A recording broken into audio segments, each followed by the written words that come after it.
हरे कृष्णा। ओम नमः शिवाय। कल हमने कथा में विश्राम लिया था कि भगवान शिव और माता पार्वती के विवाह की तैयारियां पूर्ण हो गई हैं और नंदी वो सभी प्रेत गणों को यही बोल रहे कि अब तुम्हारी तरफ से ऐसा कोई कार्य नहीं होना चाहिए जिससे हमारे प्रभु पर लांछन आए। शिव भी मुस्कुराते हैं ये बात सुनकर कि कितने आराम से, प्यार से और बुद्धिमानों की तरह नंदी प्रेतगणों को समझा रहे हैं।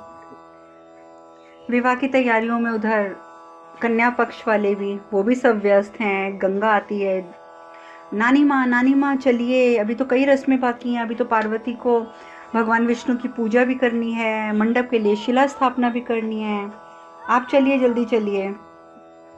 और उधर यहाँ पर माता पार्वती के हाथों भगवान नारायण की पूजा कराई जाती है। कलश स्थापना के लिए शिला पूजन कराया जाता है। कलश स्थापना नहीं, मंडप स्थापना के लिए शिला पूजन कराया जाता है। उधर कैलाश पे भी सारी तैयारियां हो गई हैं। भगवान शिव के हाथ में भी धागा बांधा जाता है और सभी ऋषि मुनि जो होते हैं वहाँ पर और सप्त ऋषि जो होते हैं सब मिलकर पूजा पाठ करते हैं। ऋषि अत्रि कहते हैं कि गृहस्थ आश्रम की सफलता समय के अनुरूप अपने आप को ढालने से होती है। कितनी गूढ़ बात कही है ऋषि अत्रि ने। क्योंकि हमारे घरों में झगड़ा क्यों होता है? जब हम समय की अनुरूपता के अनुसार स्वयं को ढालने में सक्षम नहीं होते हैं। समय की मांग क्या है, अगर हम वो विचार करते हुए स्वयं में परिवर्तन ले आएंगे तो कभी भी घर में क्लेश नहीं होते हैं। तो ऋषि अत्रि यही बता रहे हैं कि गृहस्थ आश्रम की सफलता का सबसे बड़ा रहस्य यही है कि समय के अनुरूप अपने आप को ढालना होता है। समानता और वैभव में एक पति का कर्तव्य है कि वो अपने संयम और विवेक से गृहस्थी को संतुलित बनाए रखे, और ये उसकी परीक्षा होती है पति की। अगर पति में संयम है, विवेक का वो इस्तेमाल करता है, तो उसकी गृहस्थी में हमेशा संतुलन बना रहेगा, कभी कोई झगड़ा नहीं होगा। और इसीलिए इसे एक पुरुष की परीक्षा कहा जाता है। और इसी प्रकार विपरीत परिस्थितियों में ये दायित्व पत्नी का हो जाता है कि वो अपने ममत्व से, समर्पण से और निष्ठा से गृहस्थी का संचालन सुचारू रूप से करे। अगर पुरुष में इस गुण की आवश्यकता होती है कि पुरुष संयमी होना चाहिए, विवेकशील होना चाहिए, तो यही दूसरी ओर एक गृहिणी में भी ममत्व, समर्पण और निष्ठा, ये 3 गुण होने चाहिए, तभी वो गृहस्थी को सुचारू रूप से चला पाएगी।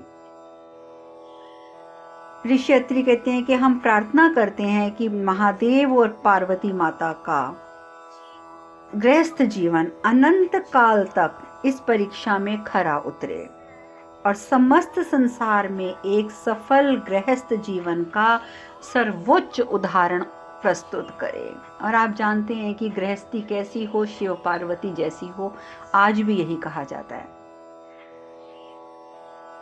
उधर दूसरी ओर एक बड़ी अजीब सी घटना घटती है। शमशान की सीमा पर एक व्यक्ति विलाप कर रहा है जोर जोर से, दर्शन दीजिए महादेव, दर्शन दीजिए महादेव, मुझे दर्शन दीजिए महादेव।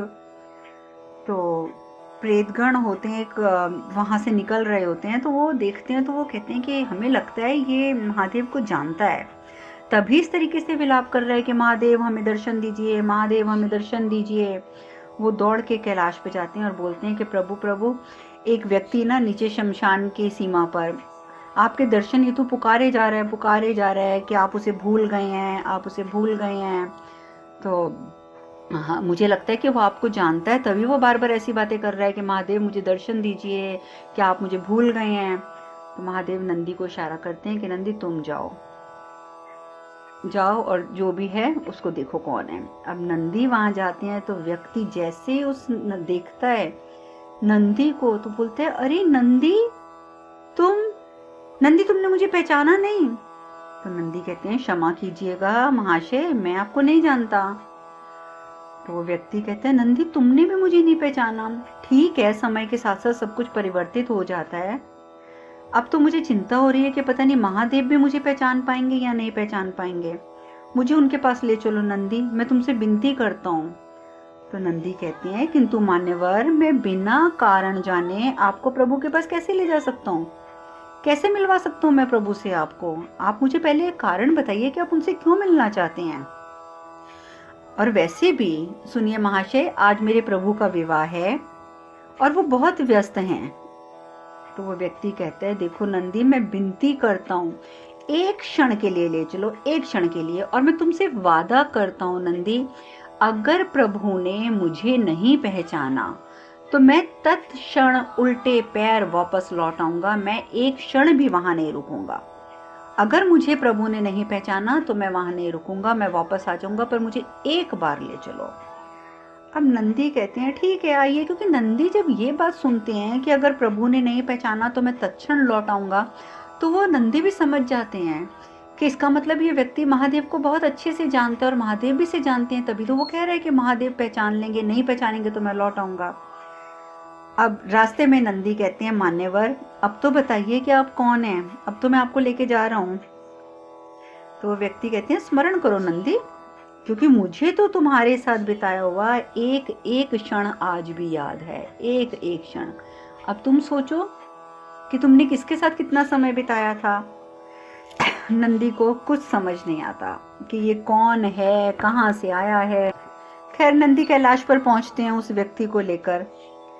तो साथ ही वो जाते हैं और जाते महादेव को कहते हैं कि महादेव, इन महाशय जी ने बताया नहीं है कि ये क्यों आपसे मिलना चाहते थे। हाँ, इन्होंने ये बात जरूर कही कि यदि आपने इन्हें नहीं पहचाना तो ये उसी क्षण यहाँ से चले जाएंगे, और प्रभु मैं इसीलिए बिना आपकी आज्ञा के इन्हें यहाँ ले आया हूँ।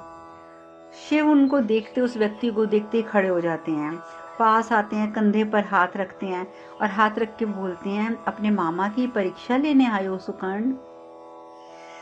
अब मुझे लगता है कि आप सबको भी सुकर्ण याद होगा कि सुकर्ण कौन था। वो छोटा सा बालक जिसने शिवलिंग के ऊपर खड़े होकर बेर तोड़े थे, और जब वो बेर तोड़ रहा था तो वो जो बेल पत्र थे वो शिवलिंग पर चढ़े थे और भगवान शिव ने सुकर्ण को दर्शन दिए थे। और सुकर्ण ने कहा था कि मेरे मामा कहीं चले गए हैं, वापस नहीं आ रहे हैं, मुझे मेरे मामा चाहिए, जो मेरे लिए बहुत सारे खिलौने लेकर आएंगे, बहुत सारे नए कपड़े और मिठाइयाँ लेके आएंगे। और भगवान शिव नंदी के साथ उस बालक के घर पहुंच गए थे, उसके मामा बनके। उनकी माता ने पहचान लिया था भगवान शिव को, वो तो धन्य हो गई थी। और आपको ये भी याद होगा कि यही वो सुकर्ण है जब महादेव सती जग का आत्मदाह के बाद, जब भगवान शिव विक्षिप्त अवस्था में घूम रहे थे, जब वो किसी को अपने पास फटकने नहीं देते थे, जब उन्होंने नंदी को भी मारकर और दुत्कार कर भगा दिया था, उस समय भी सुकर्ण ने हिम्मत करी थी महादेव के समक्ष जाने की। तो वही सुकर्ण है जो काल के साथ साथ अब उन पे बुढ़ापा आ गया है, वो बूढ़े हो गए हैं, वो छोटा सा बालक बूढ़े हो चुके हैं। भगवान और नंदी तो अलग है ना, उनका कहाँ बुढ़ापा आना था, लेकिन सुकर्ण आज वृद्धावस्था में पहुंच चुके हैं और उन्हें देखकर वो पहचान जाते हैं और सीधा यही बोलते हैं भगवान शिव के अपने मामा की परीक्षा लेने आए हो सुकर्ण। जब महादेव ये बात कहते हैं तो नंदी को सब याद आ जाता है कि तो सुकर्ण है जो हमें मामा मामा कह के हमारे आगे पीछे घूमता था। सुकर्ण कहते हैं, मामा आपने मुझे पहचान लिया, मेरा जीवन धन्य हो गया। मुझे अपनी वृद्धावस्था पर और इस शरीर का कोई गम नहीं है। मैं जानता हूँ कि ये शरीर तो नश्वर है और एक दिन इसको भस्म होना ही होना है, पर एक मोह है, मेरी एक इच्छा है। क्या आप वो मेरी इच्छा पूरी करेंगे महादेव? तो शिव कहते हैं कि सुकर्ण, मैं तुम्हारा मामा हूँ, मैंने पहले भी तुम्हारी हर इच्छा पूर्ण करी है, बोलो क्या चाहते हो। तो सुकर्ण कहता है, मामा मेरी एक ही इच्छा है कि आपके विवाह में मैं आपके भांजे के रूप में जाऊं, यानी कि उस छोटे बच्चे बन के, एक छोटा बच्चा बन के जाऊं, जैसा सुकर्ण में आपको मिला था और आप मेरे मामा बने थे, मैं उसी रूप में जाना चाहता हूँ विवाह में। भगवान शिव हंस पड़ते हैं, कहते हैं ये क्या बचपना है, वो कहते हैं नहीं महादेव, मेरी तो यही इच्छा है। महादेव हंसते हुए कह देते हैं तथास्तु। और वो जो सुकर्ण था वो बालक बन जाता है, वही बालक बन जाता है जो बालक जिस रूप में वो सबसे पहले भगवान शिव को मिला था। सुकर्ण कहते हैं मामा, आपकी वर यात्रा में सम्मिलित होकर इसके बाद मुझे कोई अपेक्षा शेष नहीं रह जाएगी। बस अब तो मेरी मामी से मिलने की व्याकुलता बढ़ती जा रही है। आपको याद है ना कि पहले भी वो यही कहता था सुकर्ण कि महादेव आप जल्दी विवाह कर लीजिए ना, मेरी मामी कहाँ है, और वो सती से मिलकर कितना खुश हुआ था। तो आज भी सुकर्ण वही कह रहा है कि अब तो मुझे व्याकुलता से मामी की प्रतीक्षा है। और इस प्रकार से अब वर पक्ष की ओर एक मेहमान और आ गया जिसका नाम है सुकर्ण। उधर दूसरी ओर नानी और मैनावती, सब शिला पूजन भी हो जाता है, सब कुछ हो जाता है। शिला पूजन जब शुरू करने लगते हैं तो नानी को ध्यान आता है कि यहाँ मैनावती क्यों नहीं है। तो वो कक्ष में जाती हैं तो देखती है मैनावती चुपचाप खड़ी हुई हैं। तो नानी कहती हैं कि मैनावती, हम सब तुम्हारा इंतजार कर रहे हैं और तुम यहाँ क्या कर रही हो। मैनावती कहती है माँ, ब्रह्मदेव ने हमें स्वयं आकर वरदान दिया था कि पार्वती का कन्यादान करने का सौभाग्य हमें अवश्य प्राप्त होगा। और माँ देखिए वो शुभ अवसर आ भी गया है। किंतु हमारी चिंताएं अब बढ़ती जा रही है माँ। हमें चिंता हो रही है पार्वती के भविष्य की। क्या पार्वती का भविष्य क्या है। नानी उनको समझाती है। नानी कहती है मैनावती, चिंता होना स्वाभाविक है, स्वाभाविक होता है, लेकिन पति से वो जो प्रेम पार्वती को कभी प्राप्त नहीं होगा जो हमारे जमाता ने तुम्हें दिया। किंतु जो प्रेम उसे प्राप्त होगा वो ना तो कोई और दे सकता है और ना कोई और कभी देगा, क्योंकि पति का प्रेम जो होता है सर्वोपरि होता है। यानी कि नानी का कहने का तात्पर्य यही था कि जो प्रेम आज तक नानी के जमाता ने यानी कि पार्वती माता के पिता ने पार्वती को दिया है वो प्रेम कम है, लेकिन उन्होंने ज्यादा प्रेम मैनावती को दिया है। तो वो यही बताती है कि जिस प्रकार तुम्हारे पति ने तुम्हें प्रेम दिया है उसी प्रकार से वही प्रेम महादेव से पार्वती को मिलेगा। और वो एक ऐसा प्रेम होगा जैसा प्रेम ना तो तुमने कभी दिया होगा उसे, ना ही हमारे जमाता ने दिया होगा। ऐसा प्रेम पार्वती को उसके पति से प्राप्त होगा।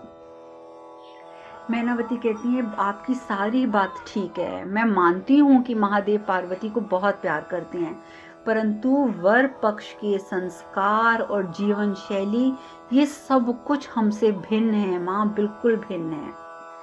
और मेरे मन में एक बात और आती है माँ कि पार्वती ने तो घोर तपस्या, कड़ी परीक्षा दी, तब जाकर उसने महादेव को प्राप्त किया, किंतु शिव ने तो पार्वती को पाने के लिए कोई भी प्रयास नहीं किया माँ।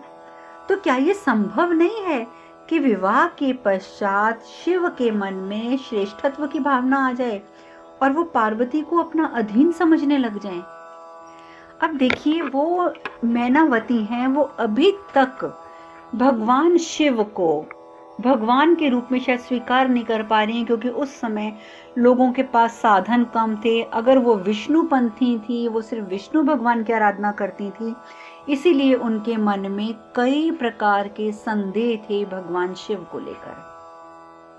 और उनके मन में तो देखिए संदेह यहाँ तक आ गया कि कहीं पति की श्रेष्ठता की भावना शिव में तो नहीं आ जाएगी और वो पार्वती को अपने अधीन तो नहीं समझने लगेंगे, जो हमारे आज के समाज के कई पुरुष करते हैं, जो खुद को श्रेष्ठ समझते हैं और पत्नी को अपने अधीन समझते हैं, जो कि एक गलत धारणा है। पर हम आज इस चर्चा में नहीं जाएंगे। आज हम भगवान शिव और पार्वती जी की ही बात करेंगे। नानी कहती है मैना, तुमने ये कल्पना भी कैसे कर ली कि शिव ऐसा करेंगे? क्या तुम्हें पार्वती पर यकीन नहीं है? विवाह मैना एक बहुत शुभ कार्य होता है और हर शुभ कार्य का आरंभ शुभ और सकारात्मक विचारों से होना चाहिए। इसलिए तुम अपनी पुत्री पर विश्वास करो, उसकी पसंद पर विश्वास करो और खुश होकर सकारात्मक भाव अपने अंदर लाते हुए विवाह की तैयारी करो, क्योंकि अब तो विवाह आ गया, अब तो वो समय आ गया कि बस अब पार्वती का विवाह होगा। अब सोच विचार का समय खत्म हो चुका है मैना। अब अपने आप को तुम सकारात्मक करो और विवाह के कार्यों में जुट जाओ। मैनावती कहती है, माँ आपकी बात मैं समझ रही हूँ, पर मैं क्या करूं, मन को क्या समझाऊं, कैसे समझाऊं।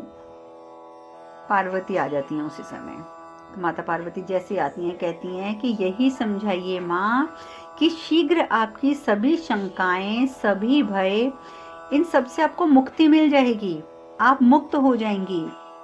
आपको गर्व होगा माँ अपनी पुत्री का वैवाहिक जीवन देखकर, क्योंकि वो आपकी पुत्री का वैवाहिक जीवन संसार का सर्वोच्च उदाहरण होगा।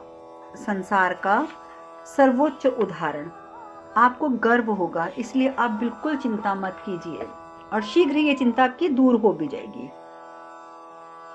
तब जाकर मैनावती थोड़ी सी प्रसन्न होती हैं और बाकी जो रीति रस्म बचे हैं वो पूरे करने शुरू करती हैं। उधर प्रेत गण, देवता, ब्रह्मा जी, विष्णु जी, लक्ष्मी जी, सरस्वती जी, दुर्वासा, अनुसुईया, नारद मुनि और सभी देवी देवता, सप्त ऋषि, सब के सब वर पक्ष में वर की ओर से वर यात्रा में जाने के लिए तैयार हैं। इतनी भव्य यात्रा, इतनी भव्य यात्रा जिसका कि कोई अंदाजा भी नहीं लगा सकता। बहुत ही खूबसूरत और भव्य वर यात्रा की तैयारी हो रही है। और उधर दूसरी ओर हिम भवन में सभी दक्ष कन्याएं आ जाती हैं। दक्ष कन्याएं, आपको याद है दक्ष कन्याएं कौन हैं? माता सती की सभी बहनें, क्योंकि माता सती दक्ष कन्या थी। सभी देखिए, दक्ष और प्रसूति ने आने से मना कर दिया था विवाह में, लेकिन हिम नरेश ने सभी दक्ष कन्याओं को भी न्योता भेजा था और वो निमंत्रण पाकर सभी की सभी दक्ष कन्याएं विवाह में आ जाती हैं। बहुत खुश हैं। रोहिणी कहती हैं कि रोहिणी जैसे आती हैं कहती है, पार्वती तुम जानती भी हो कि चंद्रलोक से यहाँ तक की यात्रा में मैंने क्या देखा? तो पार्वती मुस्कुराते हुए पूछती हैं, क्या देखा?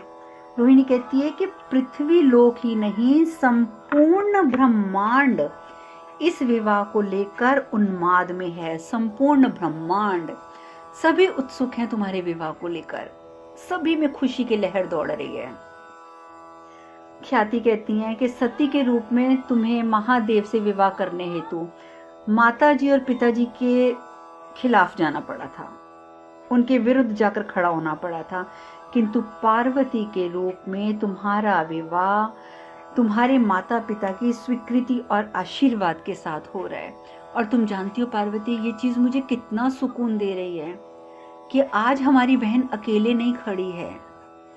पूर्व जन्म में तुम अकेले पड़ गई थी, बेशक हम सब बहनें तुम्हारे साथ थी, माता भी साथ थी, लेकिन फिर भी तुम अकेली थी क्योंकि पिता साथ नहीं थे। लेकिन देखो, यहाँ हम भी तुम्हारे साथ हैं, तुम्हारी अपनी बहनें भी तुम्हारे साथ हैं, और तो और तुम्हारे माता पिता भी तुम्हारे साथ हैं। मैं बहुत खुश हूँ पार्वती, तुम्हारे लिए मैं बहुत खुश हूँ। अदिति वो कहती हैं कि देखो, जो कार्य हम सब बहनों ने मिलकर भी पूरा नहीं कर पाई थी, हम, आपको याद होगा कि सभी बहनें एकत्र हो गई थी कि हम सब शिव और माँ पार्वती के विवाह में जो है सहयोग करेंगी, लेकिन दक्ष ने किसी की एक नहीं सुनी थी। इसीलिए अदिति कहती है कि जो कार्य हम सब मिलकर भी पूरा नहीं कर पाए थे, वो तुमने अपनी भक्ति, अपनी तपस्या, अपने समर्पण से पूरा कर लिया है। मैं बहुत खुश हूँ पार्वती। पार्वती कहती हैं कि ये तभी संभव हुआ है जब आप जैसी मेरी बहनें हैं। अकेले तो मैं कुछ भी नहीं कर सकती थी। आप लोगों का आशीर्वाद, आप लोगों का स्नेह, आप लोगों का प्यार मेरे साथ है, इसीलिए मैं कर पाई हूँ। रेवती कहती है कि देखो, हम पिछले जन्म में कुछ नहीं कर पाए थे तुम्हारे लिए, तुम्हारे उस दुखद अंत को भी हम रोक नहीं पाए थे, हम टाल नहीं पाए थे। पार्वती माता कहती हैं कि अब आप ये बातें क्यों सोच रही हैं? ऐसा मत कहिए दीदी, वो क्षण भी एक वरदान था। तो सब बहनें हैरान होती हैं, वरदान? तो माता पार्वती कहती हैं हाँ, वो एक वरदान था, क्योंकि अगर हम उस समय प्राण ना त्यागते तो हमें इस बात की अनुभूति कभी नहीं होती कि हम कितनी बड़ी भूल कर रहे थे। महादेव को ना समझ पाने की भूल, महादेव की बात पर विश्वास ना करने की भूल, अगर हम उस समय प्राण ना त्यागते तो हमें अपनी भूल की अनुभूति कभी नहीं हो पाती। और महादेव को हम पूर्व जन्म में कभी पूरी तरीके से पा भी नहीं सकते थे, क्योंकि तब हम इस योग्य ही नहीं थे। और इसीलिए दीदी ये देह का त्यागना आवश्यक था, और इसीलिए मैंने देह का त्याग किया था। इसमें किसी का कोई कसूर नहीं है, किसी की कोई गलती नहीं है। ये सब नियति के जो एक घटनाक्रम चल रहा है उसका एकमात्र हिस्सा था बस। लेकिन अब ये शादी का माहौल है, पुरानी बातों को भूल जाइए।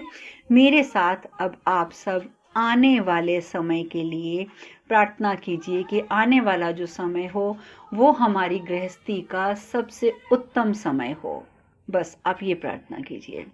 और इस प्रकार से माता पार्वती सबका मन बदलती हैं, सब बहनें खुश हो जाती हैं, दक्ष कन्याएं भी।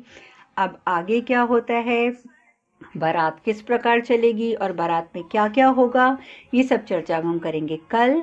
आज हम कथा में यहीं विश्राम लेते हैं। हरे कृष्ण कृष्ण कृष्ण हरे हरे, हरे राम राम राम हरे हरे। आप सब खुश रहें, सुखी रहें, स्वस्थ रहें। हरे कृष्णा। ओम नमः शिवाय, ओम नमः शिवाय, ओम नमः शिवाय।